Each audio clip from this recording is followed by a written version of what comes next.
from deep in space, our planet shows no sign of human activity or design. We see a pattern of clouds, oceans, and green landscapes, an interdependent natural system.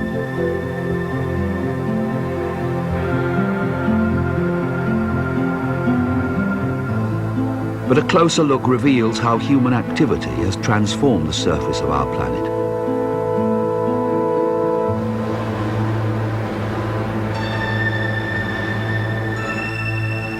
Our burning of fossil fuels is slowly warming the globe.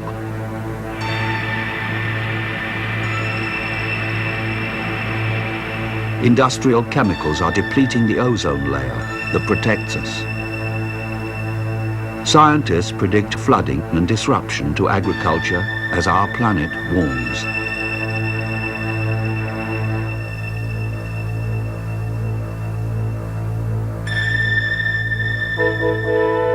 Acid rain has already killed thousands of lakes in Scandinavia.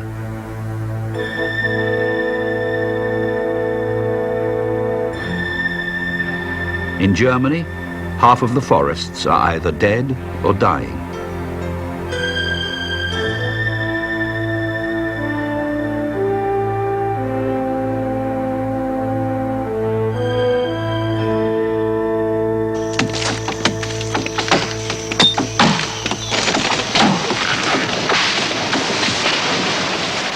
Everywhere, trees vanish at an alarming rate.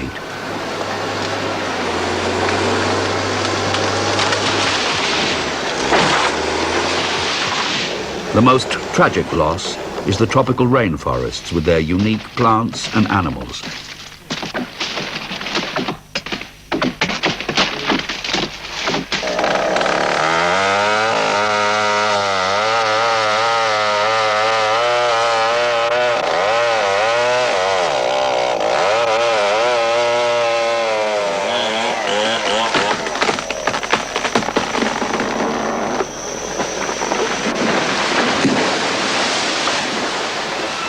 If nothing is done, an area of rainforest the size of India will be destroyed within a mere 30 years.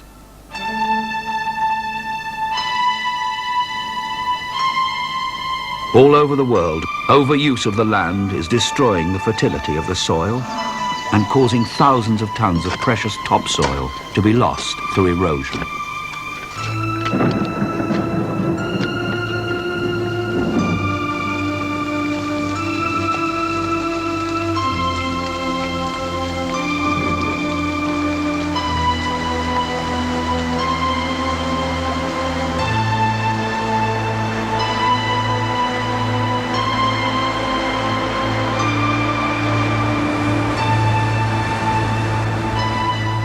Land that has been farmed or grazed for centuries is being turned into desert.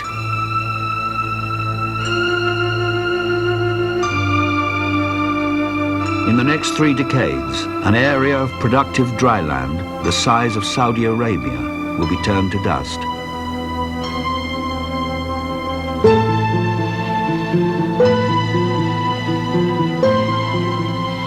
No longer able to live off the land, thousands migrate every year to the shanty towns and suburbs of our burgeoning cities.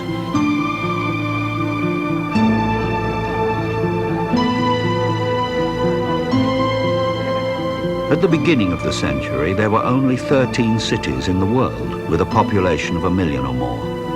Now there are over 200.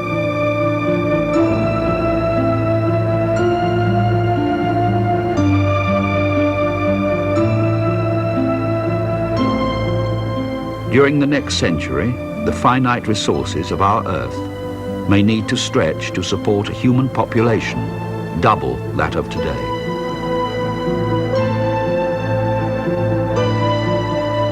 How is humankind facing up to this reality of an insecure world of rapidly expanding human numbers and shrinking natural resources?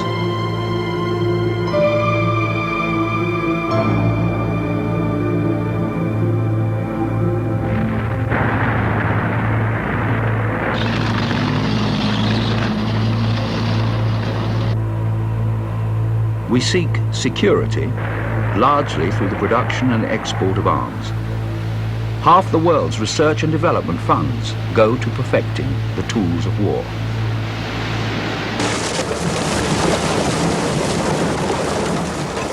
Too often we use our technology not to enhance and manage our resources, but to overexploit them.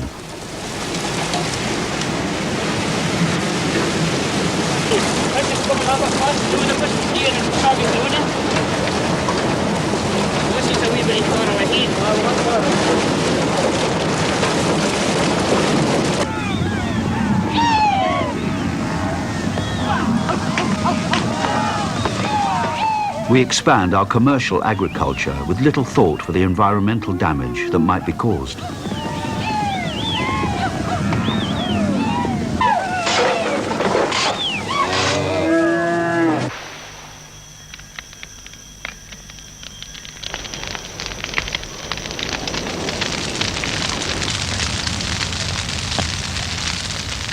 We allow poverty to persist, and those caught in the poverty trap often have no choice but to overuse the soils or burn the forests, simply to survive. We seem to be on a downward spiral of increasing poverty and inequality and widespread environmental decline.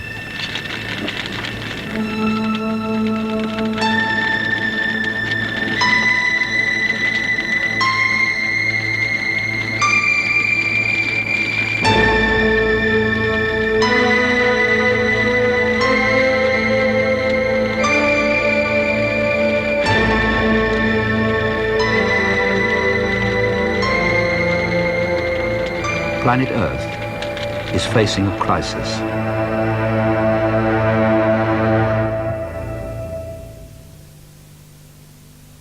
It was against this background that the World Commission on Environment and Development began its work. Its report, Our Common Future, is not a tale of inevitable blight and poverty, but one of hope and opportunity.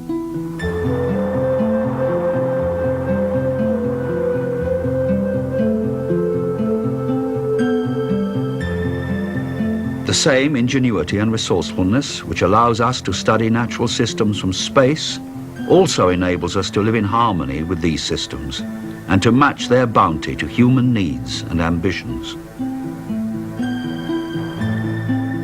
To use less energy and resources while producing more goods.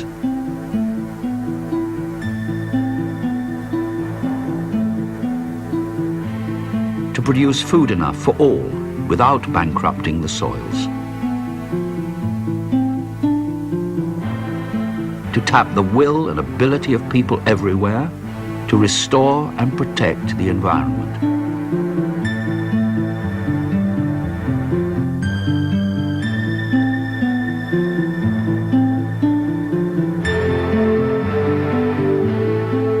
But if we are to change our ways, we can no longer think of the environment as somehow separate from other aspects of human life on the planet. We can no longer see economics as unconnected with ecology.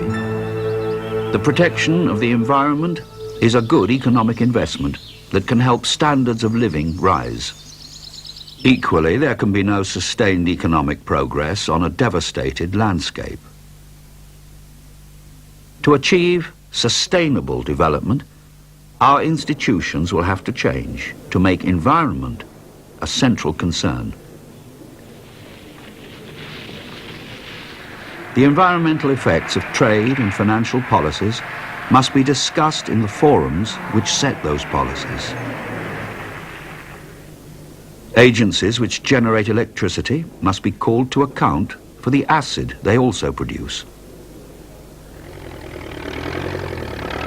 Agricultural ministries must accept responsibility for the harm caused by overcultivation and the overuse of chemicals. And the problems we face cannot be solved by nations in isolation. The radioactive dust of Chernobyl was carried in the wind to all corners of Europe. The chemicals from Switzerland that polluted the Rhine affected nations all the way to the North Sea. Flooding in Bangladesh and India can only be managed if the Himalayan countries combine to control deforestation. And the African countries cannot solve their economic problems without changes in international trade and aid. Problems like these go beyond national borders. They need international, even global, solutions. We are just beginning to find such solutions. We are learning to manage our fisheries. We are starting to coordinate the timber trade to sustain forests.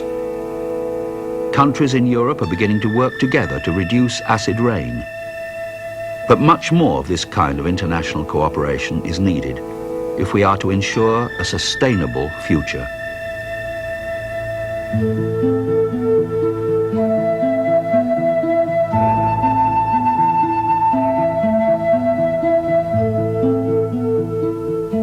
All over the world, men and women are learning how to live sustainably. To meet the basic needs of the present without consuming the resources of future generations.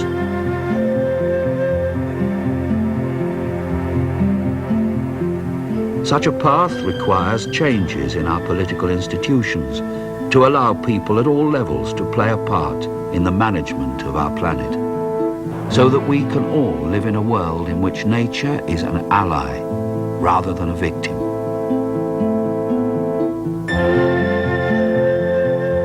This is not a task that can be left to our children. Our security, our well-being, our very survival depend on changes now.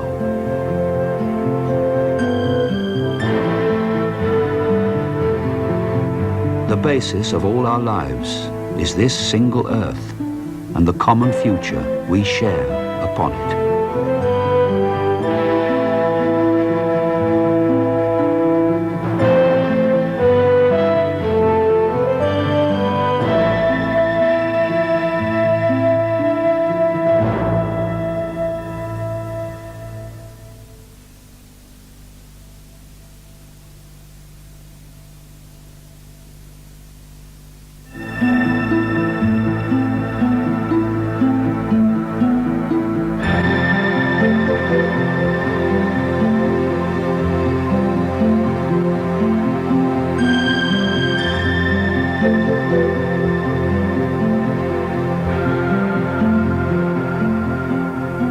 When the century began, neither human numbers nor human technology had the power radically to alter planetary systems.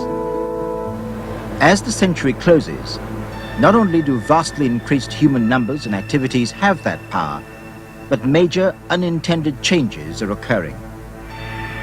Carbon dioxide from the burning of fossil fuels warms the globe, threatening to disrupt agriculture and to flood major ports and lowlands. Industrial chemicals may deplete the atmosphere's protective ozone layer. Acid emissions from energy production kills lakes and northern forests.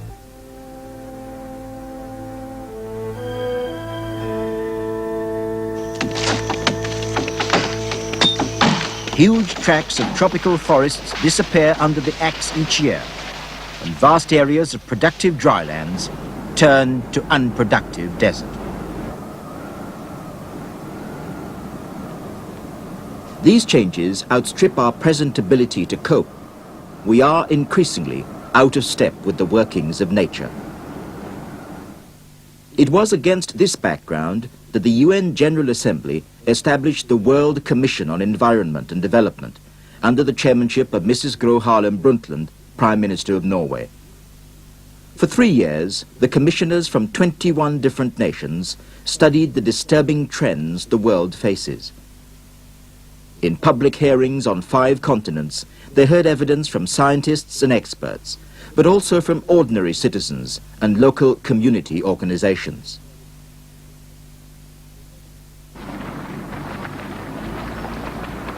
The Commission also saw for themselves projects of environmental and developmental interest, such as this Norwegian wave power plant. But their task was not only analysis and learning. The Commission were concerned above all to suggest political change to address the problems they studied. And their unanimous report, Our Common Future, is first and foremost a political document. It was launched in London in April 1987.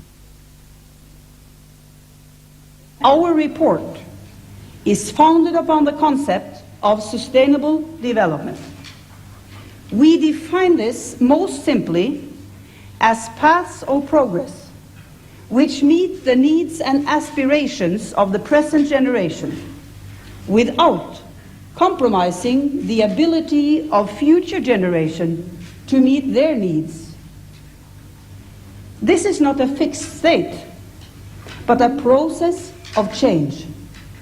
The use of resources, the direction of investments and technology, and institutional change must all be made consistent with present as well as future needs. The report recognizes that one of the barriers against sustainable development is global poverty and inequality. Poor people often have no choice but to clear vegetation and burn forests simply to survive. It is a rational short-term decision, but in the longer term, a degraded environment only impoverishes them further.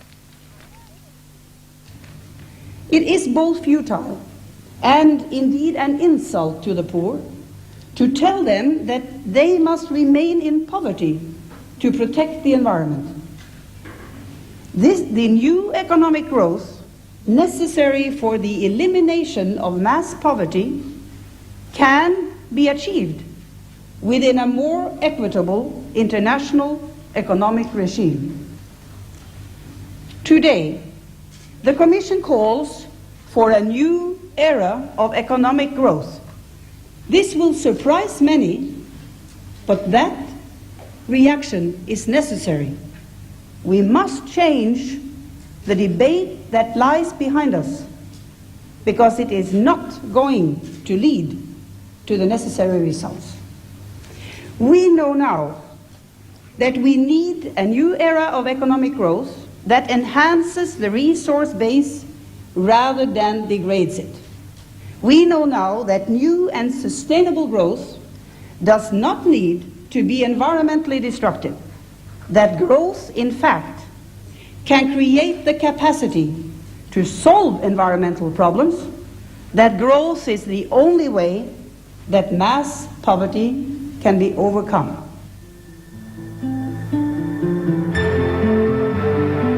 But the sustainable economic growth which the Commission calls for means rethinking our attitudes toward the environment. We must no longer see economics as unconnected with ecology. The protection of the environment is a sound economic investment, one that can help living standards to rise. Equally, we cannot sustain economic progress while destroying the resources upon which such progress must be based.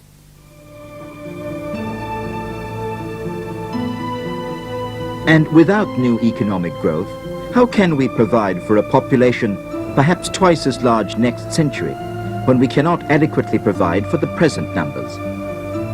The Commission recognizes that tackling global poverty is the key here too. For only in a world that gives the poor more self-respect and hope for their lives and future will they have real choices, including the choice to limit the size of their families. The achievement of sustainable development will require many other fundamental policy changes in both developed and developing countries.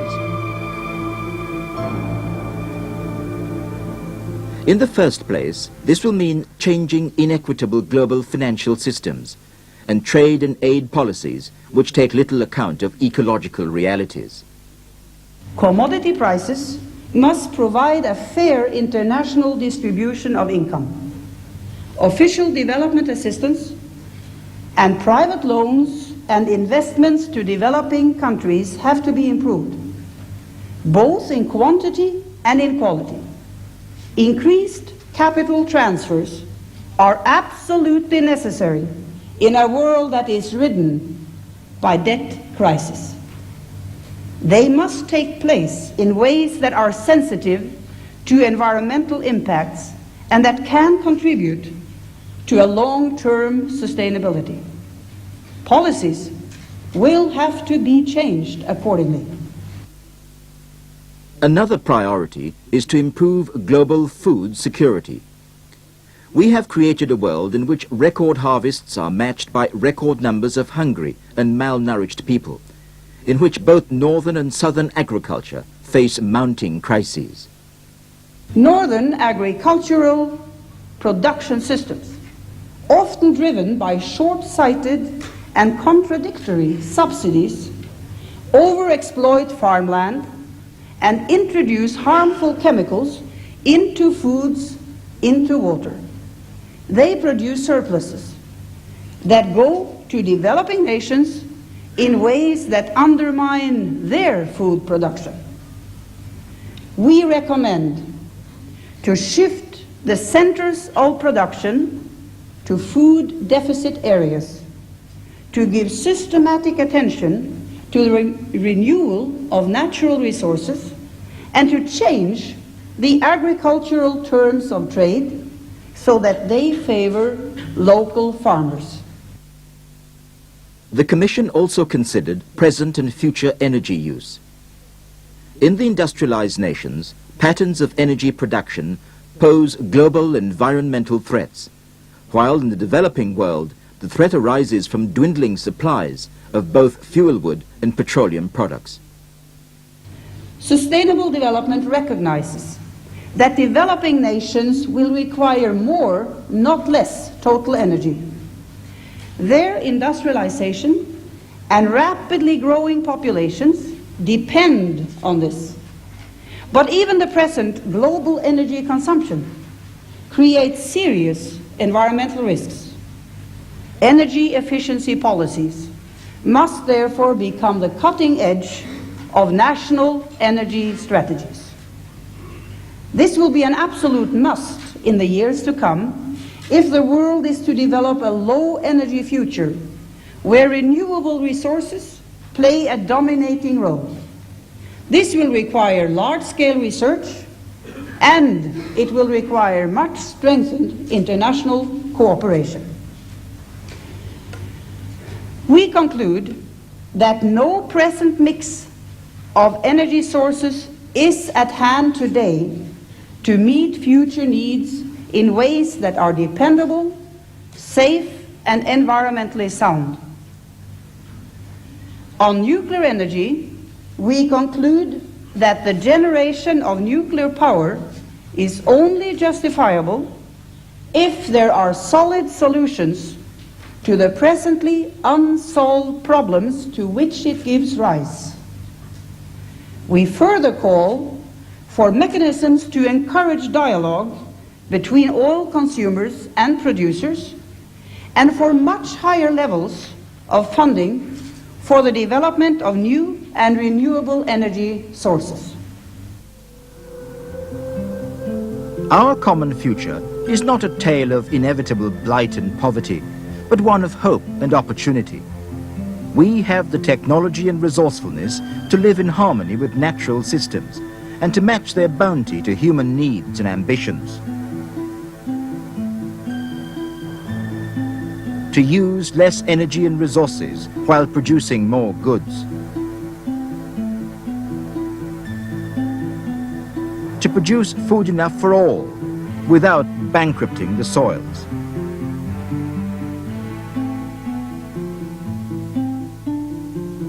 To tap the will and ability of people everywhere to restore and protect the environment. One of the greatest barriers to change is the organization of our present institutions. Too much of our concern with the environment has been based on the environmental effects of economic growth, polluted air and water, desertification, deforestation. We ask often politically weak, underfunded environmental agencies and ministries to clean up these effects for us. But we do not hold the more powerful central economic agencies whose policies are often the sources of environmental degradation, accountable and responsible. We do not need new institutions. We do need major changes in the policies of our present institutions. Forests cannot be conserved for future use unless the international timber trade is reorganized to sustain the resources upon which it depends. Agencies which generate electricity must assume responsibility for the acid which they also produce. Agricultural ministries must accept responsibility for the harm caused by overuse of chemicals. There will be increasing challenges for the environmental agencies, national and international. They should be upgraded politically and expanded financially. But the most crucial task is to make the concept of sustainable development an overriding goal of all governmental and international agencies, of the World Bank, of the International Monetary Fund, and of the entire United Nations system. It must also be the linchpin of national energy, industry, and trade policies. Foreign policies must be based on the permanent realities of an interdependent global environment. The Commission's report suggests many specific recommendations of ways in which governments can look beyond their borders and cooperate to create a shared world that is more prosperous, more just, and more secure. Our common future offers governments and international institutions a challenging agenda for change. After a decade and a half of standstill and even deterioration in global cooperation, the time has come for higher aspirations, for increased political will to address our common future. We call for a fundamental commitment by all governments and institutions to transform this report into a United Nations program of action on sustainable development. Our generation is the first to have seen its own planet from space. The impact of this vision on human thinking may surpass the 16th century discovery that the Earth is not the center of the universe. We see a tiny, fragile globe, and we realize that it is upon this closed, vulnerable system that we all depend.